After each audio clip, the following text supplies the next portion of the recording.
ওই মানুষটা রাজনীতি করে না, ওই মানুষটা দুর্নীতি করে। আর এমন দুর্নীতি করলো দাড়ি চুল কেটে দরবেশ সেজেও পা। কথা ঠিক কিনা? সমাজের ভাইরা, অতএব ভয় করার কোনো কারণ নাই। কণ্ঠ যতদিন আছে শুকরিয়া দেখাবি কার?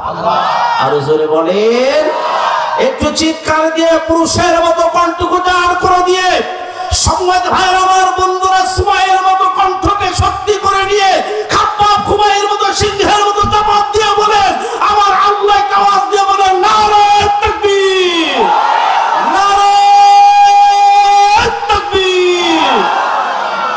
আলহামদুলিল্লাহ। সম্মানিত উপস্থিতি, দরুদ ও সালাম পেশ করছি সেই মহান মানবতার মহান শিক্ষকের প্রতি, যে নবী পৃথিবীতে এসেছেন, গোটা পৃথিবী ধন্য হয়ে গেছে। সুবহানাল্লাহ, সুবহানাল্লাহ। রাসূলুল্লাহ সাল্লাল্লাহু আলাইহি ওয়াসাল্লাম কিয়ামতের ময়দানে মাকামে মাহমুদে সিজদায় পড়বেন, উঠবেন, জিবরাইলকে বলবেন, জিবরাইল, সর্বপ্রথম তিনি সিজদার দিকে উঠে বলবেন, আমার উম্মত কোথায়? সুবহানাল্লাহ, সুবহানাল্লাহ। তিনি বলবেন, আমার ফাতিমা কোথায়, আমার হাসান হুসাইন কোথায়, আমার আয়েশা কোথায়, আমার খাদিজা কোথায়? এমন তিনি বলবেন না, সিজদা থেকে মাথা তুলেই বলবে, আমার উম্মত কোথায়? সুবহানাল্লাহ, সুবহানাল্লাহ। সমাজ ভাইরা, সেই নবী পৃথিবীতে এসেছেন, গোটা পৃথিবী ধন্য হয়ে গিয়েছে। কথা ঠিক কিনা? মা আমিনার কোলে আবু লাহাব হলো রাসূলের আপন চাচা। কি চাচা? আবু লাহাবের বাড়িতে একটি মেয়ে কাজ করত, ছোট একটি মেয়ে। তুমি আমিনার ঘরের পাশ দিয়ে আসতেছেন, আর ঘরের ভিতর থেকে গুনগুন করে একটু যেন আওয়াজ আসতেছে। সুবহানাল্লাহ। মেয়েটি বলতেছেন, বিষয় বুঝলাম না তো, প্রত্যেক দিন যাই কোনো আওয়াজ পাইনি, আওয়াজ কেন ঘরের ভিতর থেকে? মেয়ে টুকি মেরে দেখতেছেন, মেয়েটি বলতেছেন, আমার কাছে মনে হলো ওই ঘরের ভিতরে এমন আলোকিত এমন আলোকিত আলো হয়ে গেছে, গোটা দুনিয়ার সমস্ত আলো ওই ঘরের আলোর কাছে হার মেনে যাবে। ওই ঘরে কে এসেছে? ওই ঘরে এসেছেন পিয়ারা হাবিব। আল্লাহু আকবার। মা আমিনার কোলে ওগো রাসূল এসেছে, আল্লাহ তাআলা রহমতের দুয়ার খুলেছে। মারহাবা বলেন। দৌড়ে চলে এসেছে মালিকের কাছে, মালিক, আবু লাহাব, আমি আজকে আপনাকে একটা শুভ সংবাদ দিতে চাই। কি সংবাদ? সংবাদটা হলো আপনার ভাতিজা দুনিয়ায় এসেছেন। সুবহানাল্লাহ বলবেন না?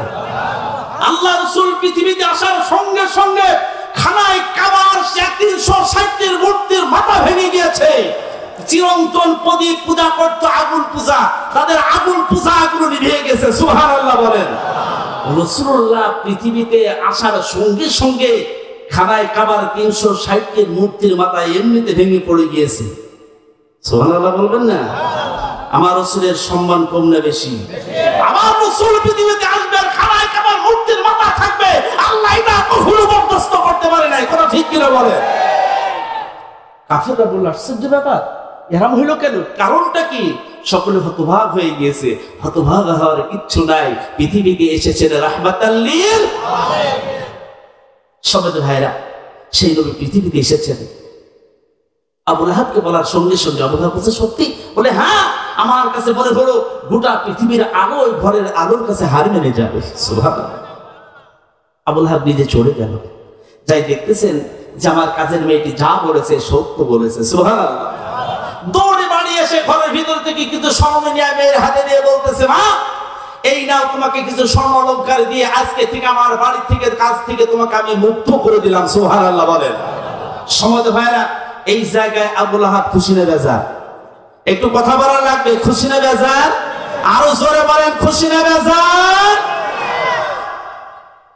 রাসূলুল্লাহ পৃথিবীতে এসেছেন, সংবাদ শুনে কতই না খুশি। কথা ঠিক কিনা? এইবার আসুন আমার ভাইয়ের কথা কিন্তু মনে রাখতে হবে, কথা মনে রাখতে হবে। আল্লাহ রাসূল আসলেন, শুভ সংবাদ পেয়ে ৩ ভরি স্বর্ণ সহ মেয়েটিকে আজাদ করে দিলেন, মুক্ত করে দিলেন। কোন শত্রুতা নাই।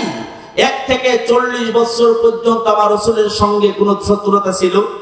মক্কার মানুষের আল্লাহ রাসূলকে তারা এতটাই ভালোবাসতো, তারা শেষ পর্যন্ত বললেন, আপনি হলেন রাহমাতাল লিল আলামিন, আপনি হলেন সাদিক। সুবহানাল্লাহ বলেন। কোন শত্রু নাই, কোন রকমের দুশমনী নাই। কথা ঠিক কিনা? এমনকি আবু লাহাবের দুই পুত্রের সঙ্গে আল্লাহ রাসূলের দুই কন্যার বিয়ে হয়। এর থেকে বোঝা যায় আল্লাহ নবীর সঙ্গে তাদের সম্পর্ক ভালো ছিল না খারাপ ছিল? আসতে বলে। এইবার আসুন বন্ধুরা আমার, আল্লাহর নবী বিশ্ব নবীর উপরে নাজিল হলো, একটা আওয়াজ দিয়ে বলে। এই কোরআন যখন নাজিল হলো, সম্মানিত ভাইয়েরা, আল্লাহ রাসূল কোরআনের দাওয়াত কয় বছর পেশ করলেন? গোপনে কয় বছর? 3 বছর গোপনে। আল্লাহর কোরআন নাজিল হওয়ার পরে 3টা বছর গোপনে তিনি কোরআনের দাওয়াত দিয়েছেন। ওপেন ভাবে তিনি দাওয়াত দিতে পারেন নাই। এটা আল্লাহর নিষেধ ছিল যে আল্লাহ রাব্বুল আলামিন তার রাসূলকে বলেন, ওগো রাসূল, আপনি 3টা বছর গোপনে দাওয়াত দেবেন। এরপরে 2 বছর কোরআন এবং হাদিস দিয়ে পাই টু পাই আলোচনা হবে, কিন্তু আমি যেতে পারছি না ওইদিকে। সম্মানিত ভাইরা, এই 5 বছরে সর্বমোট আল্লাহ নবী বিশ্ব নবী কালেমার দাওয়াত দিয়ে মাত্র 141 জন ইসলাম কবুল করেছিলেন। কয়জন? আরো জোরে বলার লাগবে, কয়জন? আল্লাহ রাসূল নবুয়তের পরে মাক্কি জিন্দেগি ছিল, মক্কায় তিনি 13 বছর। কয় বছর? 3 বছর গোপনে দাওয়াত। এই 3 বছর গোপনে দাওয়াত কত নির্যাতন অত্যাচার এসেছে একেবারে ধারাবাহিক ভাবে আলোচনার সময় আমার কাছে আছে, কিন্তু দুঃখের বিষয় আমি আয়াত তেলাওয়াত করেছি অন্য বিষয়ের উপরে। বন্ধুরা আমার, রাসূল করিম সাল্লাল্লাহু আলাইহি ওয়াসাল্লাম যে নবী হাজার অত্যাচার জুলুম নির্যাতন সহ্য করে গোটা পৃথিবীর মানবতার জন্য একটি সোনালী সমাজ তিনি উপহার দিয়ে গিয়েছেন, সেই নবীর প্রতি আমরা ভক্তি ভরা সালাম পেশ করছি। আমরা সকলে বলি সাল্লাল্লাহু, আরো জোরে বলেন সাল্লাল্লাহু আলাইহি ওয়াসাল্লাম। সম্মানিত উপস্থিতি, আমি আপনাদের সামনে পবিত্র কোরআনুল কারীম থেকে, কোরআন শরীফের 114টি সূরা, কয়টি? 114টি সূরা। ততমধ্যে সূরা আনফাল 9 নম্বর পারার 8 নম্বর সূরার 1ম নম্বর আয়াত নাজিল হয়েছে মদিনায়। কোথায়? সূরার নামকরণ করা হয়েছে একেবারে 1ম নম্বর আয়াত থেকে, ইয়াসআলুনাকা আনিল আনফাল। সমাজ ভাইরা, 1ম নম্বর আয়াত থেকে এই সূরা নামকরণ করা হয়েছে। আল্লাহু আকবার বলেন। সমাজ ভাইরা, এর থেকে কিছু কথা বলার জন্য চেষ্টা করব ইনশাআল্লাহ। আরো জোরে বলেন ইনশাআল্লাহ। আজকে আমরা এমন একটি জায়গায় উপস্থিত হয়েছি যে জায়গাটায় এই সংবিধান, যে সংবিধান রাষ্ট্রে পরিচালনা করার জন্য আল্লাহ নবীকে তায়েফের ময়দানে মার খেতে হয়েছে, যে সংবিধান মানুষের সামনে পৌঁছানোর জন্য আল্লাহ নবী সিরিয়া আবু তালেবে 3টা বছর জেল খাটতে হয়েছে, যে সংবিধান মানুষের সামনে গোটা পৃথিবীতে পরিচালনা করার জন্য রাষ্ট্রে এই সংবিধানকে চালু করার জন্য আল্লাহ নবী নিজের ঘর ছাড়তে হয়েছে, বাড়ি ছাড়তে হয়েছে, হাজার অত্যাচার জুলুম নির্যাতন সহ্য করে আল্লাহর কোরআন, সেই কোরআন আজকে আমরা পেয়েছি। কথা ঠিক কিনা? আরো জোরে বলেন ঠিক কিনা? সেই কোরআন শিক্ষার ফাউন্ডেশনে আমরা বসতে পেরে খুশি না বেজার? আরো জোরে বলেন খুশি না বেজার? তবে বেজার এক শ্রেণীর কিছু আল্লাহর বান্দা আছে না নাই? ওরা আল্লাহর কোরআনের কথা শুনতে পারে না। কথা ঠিক কিনা? কি এমন মানুষ আছে না নাই? আমার রাজনীতি করার কোনো উদ্দেশ্য নাই, কারণ কোরআন ঠিক কথা হবে ইনশাআল্লাহ। কথা ঠিক কিনা বলেন? সমাজ ভাইরা আমার, বন্ধুরা, এক শ্রেণীর মানুষ তখনও ছিল, এখনো কি আছে না নাই? কোরআন শরীফের সূরা হলো 114টি। জোরে বলেন কয়টি? 114টি সূরা, 30টা পারা, 6666 বা কিছু কম বেশি আয়াত। কথা ঠিক কিনা বলেন? এই কোরআনের জন্য আল্লাহ নবী জেল খাটলো, সাহাবীরা জীবন দিল, রক্ত দিল, সেই কোরআন এখনো আছে না নাই? আরো আসতে বলে। তাহলে এই কোরআন আর সেই কোরআনের ভিতরে পার্থক্য আছে? তাহলে এই কোরআনের জন্য আল্লাহ রাসূল এবং সাহাবীরা নিজের জীবন পর্যন্ত যখন দিয়ে দিয়েছে, আপনিও যখন এই কোরআনের শাসনতন্ত্র এই জমিনে বাস্তবায়ন করতে চাবেন, তখন এক শ্রেণীর জালেম আপনার ঘাড়ে গলায় ফাঁসির রশি দিয়ে টান দিয়ে শুরু করবে। এই কথা ঠিক কিনা বলেন? তবে আল্লাহ বলল, যারা মুমিন হবে আমি আল্লাহ রাব্বুল আলামিন ওই মুমিনদের সাহায্য করব। সুবহানাল্লাহ বলেন। কে সাহায্য করবে কিনা? তাহলে আমাকে আপনাকে তাওয়াক্কুল করতে হবে কার উপরে? ভয় করব কার উপরে? আল্লাহ রাব্বুল আলামিন বললেন, ইয়া আইয়ুহাল্লাযীনা আমানুত্তাকুল্লাহা ওয়া কুলু কওলান সাদীদা। কত সুন্দর কথা! আল্লাহ পাক বলেন, তোমরা আমি আল্লাহকে ভয় করো। কাকে? আল্লাহ পাক বললেন, ও মুমিনেরা, তোমরা আমি আল্লাহকে ভয় করো আর সত্য কথা বলো। সত্য কথা হলো কোরআনের কথা। জোরে বলেন কিসের কথা? আল্লাহ পাক বলেন, ওগো নবী, ফাযাক্কির বিল কুরআনি মাইয়া খাফু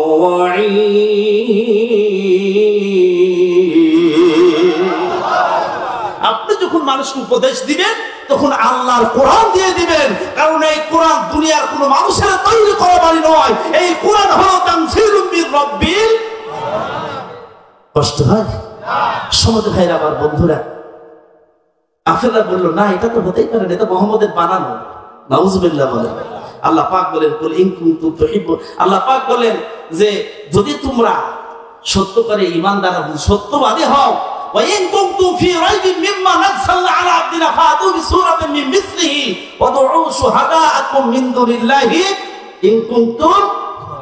তাহলে অনুরূপ একটি সূরা বা কোরআন রচনা করো, ক্ষমতা আছে কারো? আরো জোরে বলেন আছে, আরো জোরে বলেন আছে। সমাজ ভাইরা, তাহলে এই কোরআন, যে কোরআন আল্লাহ রাব্বুল আলামিন, আমি যে কোরআন আজকে আমরা পেয়েছি, সেই কোরআনের সংবিধান আমরা মানতে রাজি আছি না নাই? আরো জোরে বলেন রাজি আছি না নাই? এই সত্য কথা যখন এক শ্রেণীর মানুষ বলেছে, ওই মানুষগুলোর উপরে এসেছে অত্যাচার, জুলুম, নির্যাতন। ঘরে শুতে পারি নাই, কথা ঠিক না? ঘরে শুতে পারি নাই। আহা, হামলা মামলা, অত্যাচার, জুলুম, নির্যাতন, জেল, ফাঁসি, জুলুম। অথনা এসেছে যেমন আমার রাসূলের ঘাড়ের গলার ভিতরে রশি দিয়ে দুই দিকে টান দিয়ে রাস্তায় ফেলে দিয়েছিল আল্লাহ, এই কোরআনের জন্য। কথা ঠিক কিনা বলেন? এক শ্রেণীর মানুষ এখনো কিন্তু তারা বসে নাই, কথা ঠিক কিনা? কিছু মানুষ আল্লাহর কোরআনের এই সংবিধান জমিনে চলুক, এটা অনেকেই অন্ধ। একজন অন্ধ মানুষ, চোখে কিছু দেখে না, চোখে কিছু দেখে না, যুবক মানুষ। বন্ধুরা আমার, অন্ধ হলে কি হবে? তো অন্ধ মানুষের বিয়ের শখ জাগে কি জাগে না? বিয়ের শখ জাগতে পারে, বিয়ে করার ইচ্ছা থাকতে পারে। যুবক মানুষ এলাকার সকলকে বলেছে, কিন্তু কেউ তার অন্যের মেয়ের সাথে বিয়ে দেয় না, কারণ কানা মানুষ আমার মেয়েকে কিভাবে খেতে দেবে? অন্ধ মানুষ। এক ঘটককে ডেকেছে, ঘটক বলেছে, দেখো, উনি বলতেছেন আমার একটা বিয়ের ব্যবস্থা করো না। তো উনি চিন্তা করলো, বিয়েটা দিতে পারে 2-5 হাজার টাকা তো পাওয়া যাবে। উনি অনেক দূরে গিয়ে বলেছেন, ওগো, তোমাদের গ্রামে কি এমন কোনো মেয়ে আছে যে মেয়েটা বিয়ে হয়নি, বিয়ে দেওয়ার মতো? বলেছে, হ্যাঁ আছে। মেয়েটি হলো অমুক জায়গায়, কিন্তু মেয়েটি কাক কালো, কোকিল কালো, তার চাইতে বেশি কালো। কেউ কোনো যুবক বিয়ে করতে চায় না। এই ঘটক চিন্তা করলো, খাপে খাপ, হ্যাঁ, খাপে খাপ হুজুর বলছে মুমতাজের ভা। এ হইল একেবারে কাক কালো, কোকিল কালো, আর এই যুবক হইল অন্ধ। কথা ঠিক কিনা? যাই হোক, বিয়ে হয়ে গেল। 2-1 বছর পরে ইউনিয়নের চেয়ারম্যান সাহেব প্রচার দিয়েছে, ঢাকা থেকে চক্ষু বিশেষজ্ঞ ডাক্তার ইউনিয়নে আসতেছে, যদি কারোর চোখ বন্ধ থাকে, কানা থাকে, তাহলে আসো, বিনা চিকিৎসায় তোমার বিনা টাকা পয়সায় তোমার চিকিৎসা দেওয়া হবে। আচ্ছা বলেন, এই সুযোগ কি ছাড়ে? কানা বলছে, ও শুনছো? কি বলেন এভাবে? স্ত্রী ডাকেন আদর করে, ওগো শুনছো? হ্যাঁ ডাকেন, আপনাদের ডাকেন, আমাকে ডাকে। আমার ভাইরা এসে শুধু, হ্যাঁ বলো। বলতেছে, ওই দেখো না, চেয়ারম্যান সাহেব ঢাকা থেকে চক্ষু বিশেষজ্ঞ ডাক্তার নিয়ে এসেছে, আমাকে একটু নিয়ে চলো না, টাকা লাগবে না, পয়সা লাগবে না। এখন এনে স্ত্রী বলছে, শোনো, ও কি বলছো? এই জমিনে, এই দেশে তোমার কোন মেয়ে তোমাকে বিয়ে করিনি। যখন তোমার বিয়ে হচ্ছিল না, তখন আমি তোমাকে বিয়ে করেছি। তোমার চোখের দরকারটা কি বলো? তোমার তো বিয়ে হচ্ছিল না, আমি তো তোমার বিয়ে করেই ফেলেছি, চোখের দরকারটা কি? আচ্ছা বলেন তো দেখি, এই শুধু বউ দেখার জন্য কি মানুষের চোখ কাটে? হ্যাঁ, স্ত্রী যে তার স্বামীর চোখ ভালো হতে দিতে চাই না, এর পেছনে কারণ আছে না? আরো জোরে বলবো। এর আগে বলতে পারতাম না, এর আগে বলতে। সমাজ ভাইরা, 2012 সালে 23 মার্চ রাজশাহী থেকে মাহফিল করে গেলাম কয়রা থানা, মিয়া গোলাম পড়ুয়ার এলাকা। 2012 23 মার্চ আলোচনায় উঠলাম 11টায়। উঠতে এক পর্যায়ে আল্লামা দেলোয়ার হোসেন সাঈদের কিছু কথা আমি গুনাহগারের জবান থেকে কিছু কথা আমি যখন উপস্থাপনা করলাম, তখন আল্লাহর এক বান্দা কোন মানুষ যেন আর এক মামুর কাছে ফোন লাগিয়ে দিয়েছে। কি এরকম ছিল না? কথা বলেন, কথা বলেন। 15 মিনিট পরে দেখলাম যে মামুর দল এসে চেয়ারে পরে বেঞ্চি দিয়ে লাইন হয়ে বসে গেল। আমি বললাম আজকে মনে হয় আমাকে একটু মেহমান খানায় যেতে হবে, বুঝতে আর বাকি আমার থাকলো না। মামুর যখন এসেই পড়েছে আর আমি তখন সাইদি সাহেবের নামটা যখন করেছি, আমি বলেছি আমরা বিশ্বাস করি যার হাতে গোটা পৃথিবীর অসংখ্য হিন্দু, খ্রিস্টান ও মুসলিম যার কথা শুনে, যার তেলাওয়াত শুনে, যার কথাগুলো শুনে যে অমুসলিম মুসলমান কালেমা গ্রহণ করতে পারে, আমরা বিশ্বাস করি ওই মানুষটা কখনো মানবতা বিরোধী কর্মসূচির ভিতরে সে থাকতে পারে না, পারে না, পারে না। বন্ধুরা আমার, আলোচনার শেষ পর্যায়ে যখন দোয়া দিলাম, দোয়া দিয়ে নাফসিয়ে মামারা বললেন সালাম আলাইকুম। চিন্তা করলাম সালাম তো নাই দিল, এরপরে কি না হয়। একজন বাবাজিকে পারে হতে না হতেই আর এক মামা হাত ধরে বললো হুজুরি মোটর সাইকেলে চলে। আমি মনে মনে বললাম আল্লাহ যা বললাম তাই হেঁটে, হ্যাঁ চলে গেলাম। দেখেন চলে যে রাত তখন 1:30 বাজে। 1:30টার সময় ওসি সাহেব অনেক কথা বলতেছেন।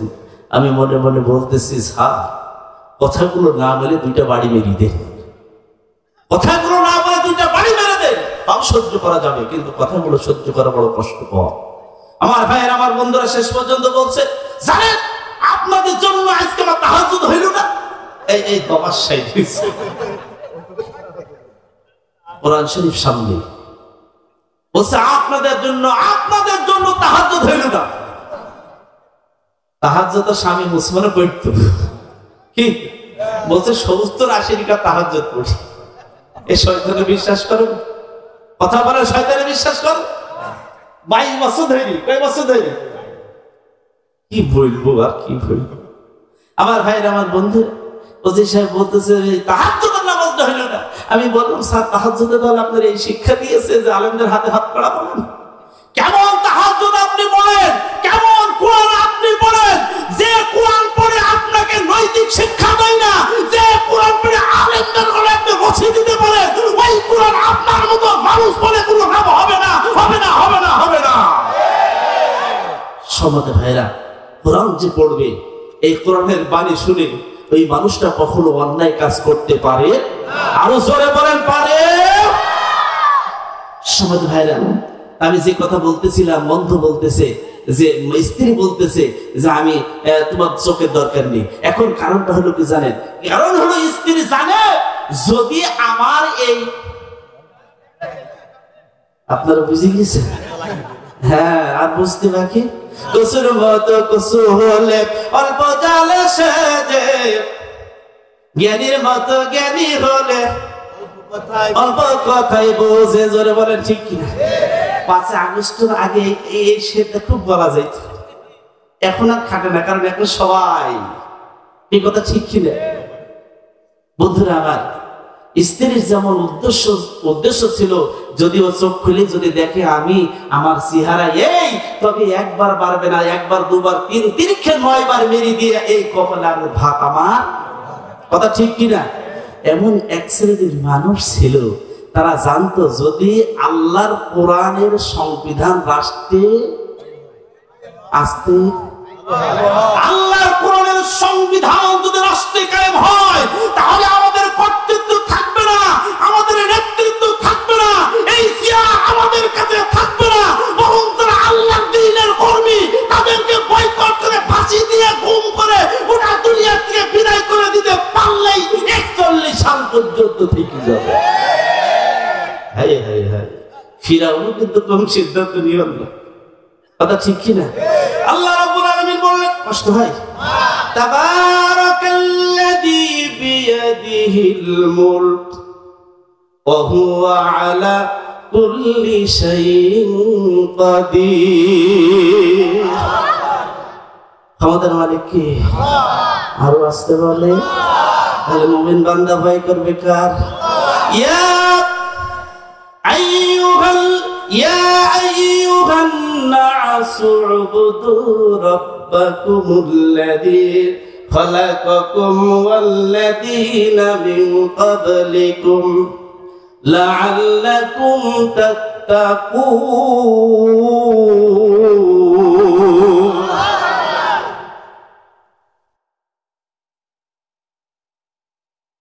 সম্মানিত ভাইরা, আমার একটা নাম আছে জানেন, নামটা হইল যে আতের হুজুর যে দিকে যায় সবাই বলে হুজুরে চাইতেইস, এ হচ্ছে চাওয়া হুজুর। এই কিছুক্ষণ আগে জ্বর ঢাকা নীলফামারীতে ফোন দিয়ে বলছে হুজুর এই 1002 টাকা পাঠাতাম, ফোন দিলে একটু ফোন দিতে বলি দিয়ে।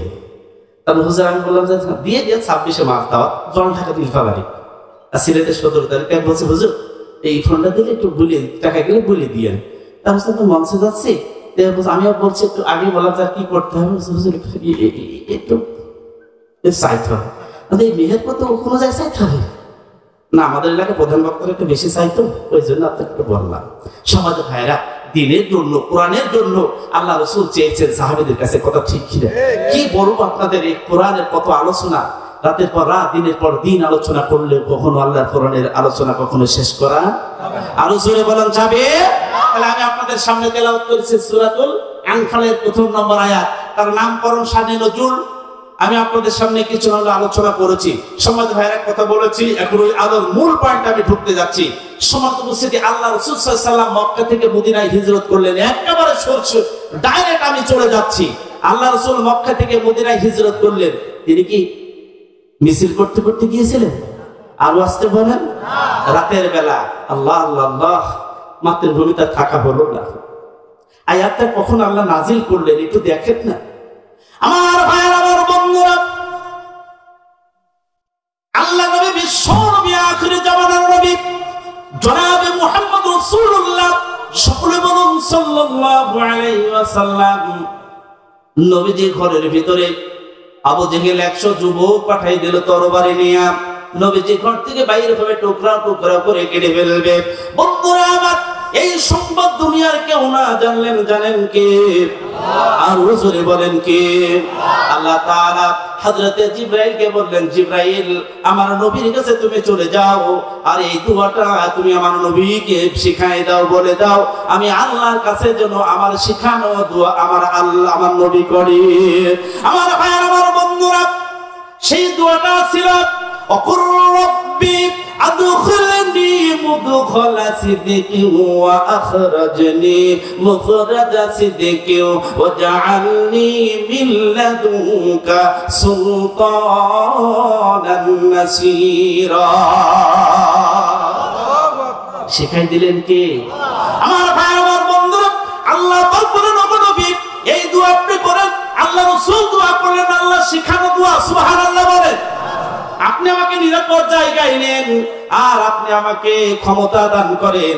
আমার ভাইরা, এই যে আল্লাহ তার রাসূলকে বললেন, শিখাই দিলেন, আপনি আমার কাছে ক্ষমতা চান। সুবহানাল্লাহ। আল্লাহ শিখিয়ে দিল, ওগো নবী আপনি আমার কাছে রাজ ক্ষমতা চান। কথা ঠিক কিনা বলেন?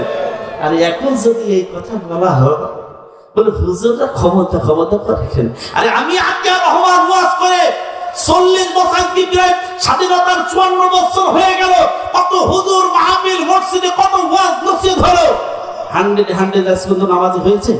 একটু কথা বলেন, কথা বলেন। আজ পার্লামেন্টে যদি বলতো, পার্লামেন্ট থেকে যদি বলতো, যদি কেউ নামাজ 1 ওয়াক্ত নামাজ যদি কাজা করে 3 মাস জেল, 10,000 টাকা জরিমানা, ফজরের আযান মুয়াজ্জিন দেওয়ার আগেই দেখা যেত 10, 15, 20 জন ওই মুয়াজ্জিনকে ডাকতো, ও মুয়াজ্জিন সাহেব ওটা আযান দিতে হবে। এই কথা ঠিক কিনা বলে? সমাজ ভাইরা, কি বলবো? আমার ভাই, আমার বন্ধুরা, রাসূলুল্লাহ মদিনায় চলে গেলেন। নবীজির নানান বাড়ি হলো মদিনায়। জোরে বলেন কোথায়? নবীজির নানান বাড়ি হলো মদিনায়। নবীর মায়ের নামটা কি? আরো জোরে বলার লাগবে। নবীজির মায়ের নাম হলো আমিনা। আল্লাহ নবীর নানার নামটা কি বলেন তো? ওহাব জহরি। বন্ধুরা আমার, নবীজি যখন মদিনায় চলে গিয়েছে, মদিনার ইসলাম, মক্কার ইসলাম আর মদিনার ইসলাম কিন্তু একরকম ছিল না। কথা ঠিক কিনা বলেন? মক্কার ইসলাম ছিল অ্যাকশন, ডাইরেক্ট অ্যাকশন, আর মদিনার ইসলাম ছিল রাসূলের কাছে নামাজ পড়বো, রাসূলের সাথে থাকবো, সুযোগ পাইলেই কিন্তু সুযোগ পাইলেই বাস নাকি ইসলামের দুশমনী, কথা ঠিক কিনা? রাসূলের কাছে নামাজ পড়তো, রাসূলের সঙ্গে থাকতো, আবার সুযোগ পাইলে ইসলামের দুশমনী করতো। এই রকমের মানুষ বুঝি আলম ডাঙ্গাই না। আমার ভাইয়ের, আমার বন্ধুরা, আল্লাহ নবী বিশ্ব নবীর মা চলে গিয়েছেন, নানাও চলে গিয়েছেন। নবীজি চিন্তা করলেন আমার নানার বাড়ি যখন মদিনায়, তখন আমার নানার কিছু সম্পদ থাকতে পারে। আল্লাহ নবী নানার সম্পদের তালাশ করলেন। এই তালাশ করতে করতে মদিনা থেকে 80 কিলো দূরে আল্লাহর নবীর নানার একটা জমি, যে জমিটায় আমরা বলে থাকি বদরের মাঠ। ওই বদরের মাঠ হলো আল্লাহ নবীর নানার। সুবহানাল্লাহ বলেন, আরো জোরে বলা লাগবে আল্লাহু আকবার। আমার ভাইয়ের, আমার বন্ধুরা, নানা চলে গিয়েছেন, নানার উত্তরসূরি মা, মা চলে গিয়েছেন, মায়ের উত্তরসূরি হলো এখন আল্লাহর নবী। তাহলে জমিটা কার? আমার ভাইরা, বদরের মাঠ কেন নামকরণ করা হলো? এই রকমের বড় একটা ফিল্ডের মতো বদরের মাঠ নয়, এর একটা অংশ। ওই জায়গায় একটা কূপ ছিল, কূপের নাম হলো বদর। কূপের নামটা কি? কূপের নাম হলো বদর, যার কারণে নাম করা হলো বদর। বন্ধুরা আমার, আল্লাহ নবী বিশ্ব নবীকে সালামের বললেন, ইয়া রাসূলুল্লাহ, ইয়া হাবিবাল্লাহ, এই বদরের একটা ইতিহাস আছে। নবীজি বললেন, বলো। ইতিহাসটা হলো, মক্কায় 7 জন নেতা আছে, বড় বড় নেতা। যদি মক্কার কোন যুবক বিয়ে করতো, নতুন বউ নিয়ে আসতো যখন, এই 7 জন নেতা 3 দিন করে তারা 3 সপ্তাহ 21 দিন রাখতো। জোরে বলেন নাউজুবিল্লাহ। এই 21 দিন পরে ওই বদরের কূপে নিয়ে যায়, তখন গোসল দিত। ওরা মনে করতো বদরের পানি এতটাই পবিত্র, এই 21 দিন পরে বদরের কূপের পানি দিয়ে গোসল দিয়ে দিলে তার সব পাপ কাপ মুছে একেবারে ক্লিয়ার। নাউজুবিল্লাহ বলেন, আর জোরে বলেন নাউজুবিল্লাহ। আল্লাহ নবী বিশ্ব নবী বললেন, এটা কখনোই হতে পারে না, অন্যায় করে আমার কবি গোসল দেবে, এটা হতে পারে না। লা তা'মুরুনা বিল মা'রুফ ওয়া তানহাউনা আনিল মুনকার। কি সৎ কাজের আদেশ দিতে হবে, অসৎ কাজে বাধা দিতে হবে। জোরে বলেন ঠিক কিনা? বন্ধুরা আমার, আবু জেহেলের কাছে নবীজি সংবাদ পাঠাই দিলে, আবু জেহেল, এতদিন তুমি যা করেছো, তোমার অতিষ্ঠ আমি মক্কা ছেড়েছি, আর এই কূপ হলো আমার নানার কূপ, অতএব কর্ম কাজ করবা, আর এই কূপে গোসল দেবা, আজকে থেকে আর হবে। সম্মানিত ভাইরা, ইতিমধ্যে আল্লাহ রাব্বুল আলামিন আল্লাহ রাসূলকে জানিয়ে দিলেন, ইয়া রাসূলুল্লাহ, ইয়া হাবিবাল্লাহ, আল্লাহর নবী আবু সুফিয়ান সিরিয়া থেকে 60টা উট ভর্তি মাল সামানা নিয়ে মক্কায় ঢুকতেছে। আপনি ওদের পথে বাধা দেন, ওরা যদি মাল সামানা নিয়ে যদি মক্কায় যায়, ওদের শক্তি সামর্থ্য বেড়ে যাবে, আপনি দুর্বল হয়ে যাবেন, যার কারণে ওদের পথে আপনি বাধা দেন। সুবহানাল্লাহ বলেন। আবু সুফিয়ান খুব কূটনীতিবিদ ছিল। উষ্টের সামনে দেখলো উষ্টের নাদি, উঠ থেকে নামলো, কাটি দেখ খুঁজে দেখতেছেন ওর ভেতরে ছোট ছোট খেজুরের বিচি। আবু সুফিয়ান বলল, দেখো তো দেখি কোন দেশের খেজুরের বিচি ছোট। লোকজন বলেন, আবু সুফিয়ান নেতা, মদিনার খেজুরের গুণ হলো গোশত বেশি, বিচি ছোট। আবু সুফিয়ানের কোনো বুঝতে বাকি থাকলো না। বন্ধুরা আমার, আবু সুফিয়ান সঙ্গে সঙ্গে একজনকে আবু জেহেলের কাছে পাঠায় দিয়ে বললো, চলে যাও, জানায় দাও আমাদের মাল সামানা লোট হয়ে যাওয়ার সম্ভাবনা। নেতার কাছে সংবাদ পৌঁছায় গেল। আমার ভাইরা, এখন আবু জেহেল খুশি না বেজার? আবু জেহেল বলতেছে, একবার মক্কা থেকে চলে গেল, ধরতে পারলাম না, তারে মারতে পারলাম না। আবার কূপে গোসল দিতাম, গোসল দেওয়া বন্ধ করে দিল, আমাদের মাল সামানাও আটকে দিল। আর সহ্য করা যায়?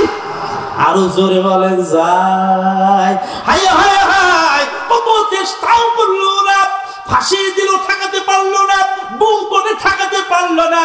শেষ পর্যন্ত আমার ভাইরা, আমার বন্ধুরা, ওরা আর সহ্য করতে পারলো না। এই কথা ঠিক ছিল আমার ভাইরা, আমার বন্ধুরা। আল্লাহ পাক বলেন, ওয়াকানা হাক্কান আলাইনা নাসরুল মুমিনিন, আমি আল্লাহ আমার মুমিনদের সাহায্য করি। সুবহানাল্লাহ বলেন। আল্লাহ নবী বিশ্ব নবীর কাছে আবু জেহেল সঙ্গে সঙ্গে সংবাদ দিয়ে দিল, 1000 বাহিনী নিয়া, কয় হাজার? আরো জোরে বলেন, কয় হাজার? 1000 বাহিনী নিয়া আল্লাহ নবীর কাছে সংবাদ দিল, মুহাম্মদ তোমার খুব দখল করে নিয়েছি, পারলে এবারে ঠেকাও। আল্লাহ নবী বিশ্ব নবী সাহাবীদেরকে ডাকলেন। সম্মানিত ভাইরা, মুহাজির আনসাররা যেমনি ভাবে তারা জন্য আল্লাহ রাসূলের ডাকে সাড়া দিলেন। ইতিহাস লিখতেছে 311 জন, 313 জন। বন্ধুরা আমার, অনেক ইতিহাস কিন্তু আলোচনা খুব সংক্ষিপ্ত আমি করতে চাই। আল্লাহ নবী ডাক দিলেন, সাহাবীরা আসলেন। নবীজির মুখ একটু মলিন হয়ে গেল। হযরতে মিকদাদ বলেন, ইয়া রাসূলুল্লাহ, আপনার মুখটা মলিন কেন? আল্লাহ নবী বললেন, ও মিকদাদ, এমন একটা ময়দানে জিহাদ হবে যেখানে বাপের বিরুদ্ধে সন্তান তরবারি ধরবে, আর সন্তানের বিরুদ্ধে বাপ তরবারি ধরবে, ভাইয়ের বিরুদ্ধে ভাই তরবারি ধরবে। না জানি ওই সময় যদি তোমাদের মনটা একটু নরম হয়ে যায়, তাহলে আমরা বিপর্যয়ে পড়ে যাব। আমার ভাইয়ের, আমার বন্ধুরা, আল্লাহ নবী বিশ্ব নবীর সাহাবী হযরত মিকদাদ বললেন, ইয়া রাসূলুল্লাহ, ইয়া হাবিবাল্লাহ, আমরা মুসা নবীর উম্মতের মতো নয়। মুসা তুমি জিহাদ করো, আমরা বসে বসে দেখবো। না না না, আমরা হলাম বিশ্ব নবীর উম্মত। নবীজি চোখের পাতা যতক্ষণ লড়বে ততক্ষণ পর্যন্ত আমরা আপনার পেছন থেকে চলে যাব না। আরো জোরে বলেন আল্লাহু আকবার। আল্লাহ নবী বলেন, মিকদাদ, তোমার কথায় আমার আল্লাহ তো খুশি হয়েছে। আল্লাহ রাব্বুল আলামিন তোমার যে জান্নাত দান করবে, দুনিয়া এবং আসমানের চেয়ে অনেক অনেক গুণ বড়। পাশে একজন সাহাবী উমাইর, হাতে ভরা খুরমা। বন্ধুরা আমার, হযরত উমাইর বলেন, ইয়া রাসূলুল্লাহ, এত বড় জান্নাত দিয়া দেবে বলে? হ্যাঁ। খুরমা গুলো ফেলে দিলেন, খেজুর গুলো ফেলে দিলেন। আল্লাহ নবীকে বলেন, ইয়া রাসূলুল্লাহ, খুরমা গুলো খেতে দেরি হয়ে যাবে, যার কারণে আমি জান্নাতে যেতে আমার দেরি হয়ে যাবে। আল্লাহু আকবার। সাহাবীরা জান্নাতের সংবাদ পেয়ে ভয় পায়। আরো জোরে বলেন। বন্ধুরা আমার, সাহাবীরা জান্নাতের সংবাদ পেয়ে ভয় পায় না। যারা জান্নাতের সংবাদ পেয়ে যাবে, তারা ফাঁসির মঞ্চে ভয় পায় না, তারা মুক্ত ভয় পায় না, তারা কারাগার ভয় পায় না, জুলুম ভয় পায় না। তাদের টার্গেট হলো আল্লাহর জান্নাত। উমাইর শাহাদাত বরণ করলেন। 3 নম্বর ভাইয়ের 11 বছরে 2 জন ছেলে, মাওয়াজ আর মুয়াজ, তোমার জিহাদের ময়দানে গেলেন। বন্ধুরা আমার, একজন 85 বছরের একজন বুড়ো, তিনি জিহাদের ময়দানে গেলেন। আমার কথা হলো, বন্ধুরা আমার, 18 বছরের যুবক ময়দান ছেড়েছে। 18 বছরের যুবক ময়দান ছাড়লো না। 9 বছরের শিশু আর 11 বছরের বালক ময়দান ছাড়লো না। 85 বছরের বৃদ্ধ ময়দান ছাড়লো না। আমার ভাইয়ের, আমার বন্ধুরা, ইসলামের ডাক যদি আসে, আপনার কি ময়দান ছেড়ে দেবেন? আরো যারা বলেন ছেড়ে দেবেন। আল্লাহর কোরআনের ডাকে সাড়া দিতে দিতে কারা রাজি? 2 হাত তুলে আল্লাহ দিতে দেখাই দিই।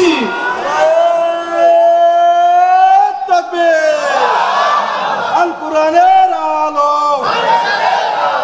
সংসদে জালো, বাতিলের কালো হাত ভেঙে দাও, গুড়িয়ে দাও।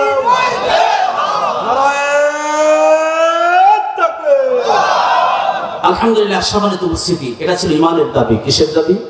এটা ছিল ঈমানের দাবি। সমাজ ভাইরা, আল্লাহ নবী, বিশ্ব নবী, আখির জামানার নবীকে এই 1000 মোকাবেলা 313 জন, এই 313 জনের হাতে মাত্র ছিল 8টা তরবারি। কয়টা? সুবহানাল্লাহ বলবেন না? আর ওদের 1000 হাতেই ছিল 1000 তরবারি। এই 1000 সোজানের বিরুদ্ধে 313 জনকে বিজয় দিয়েছেন কে? সে আল্লাহ আছে না নাই?